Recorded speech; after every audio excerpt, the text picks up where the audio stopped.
Welcome to Make It Happen Monday, your weekly dose from the Healthy Living School. Today's tip focuses on eating for brain health. Flavonoid-rich foods recently landed a major brain health win in the scientific literature. Flavonoids are plant-based compounds already known for their potent antioxidant and anti-inflammatory prowess, as well as their propensity to enhance the growth of good gut bacteria. For this long-term study, researchers evaluated the cognitive function of 2,800 middle-aged and older adults just prior to the study. They were all normal to start.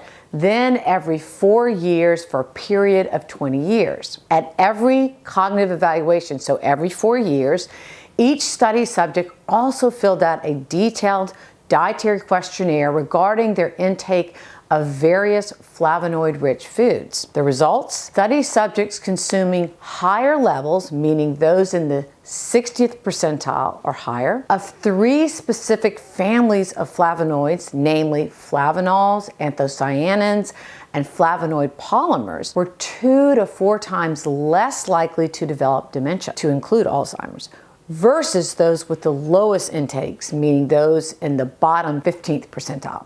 Stated another way, those consuming the least flavonoids were 2 to 4 times more likely to develop dementia. Of the 3 flavonoid families, Anthocyanins, think foods with those lovely deep red, purple, blue hues like berries and plums, were linked to the greatest risk reduction at 4-fold. What's more, the specific food intakes needed to place study subjects in the higher intake zone were deliciously doable. For reference, here are the specifics. Anthocyanins, 7.5 cups of berries, any variety, a month. Flavonols, and 8 apples and 8 pears a month. Flavonoid polymers, 19 cups of tea, green or black, a month. What is my take? These are all delicious foods that are readily available, so make them a standard part of your diet. Frankly, after learning this, how could you pass them up? Lastly, feel free to pass this video on to your friends and loved ones, because one of the greatest gifts we can give is the gift of better health. Thank you.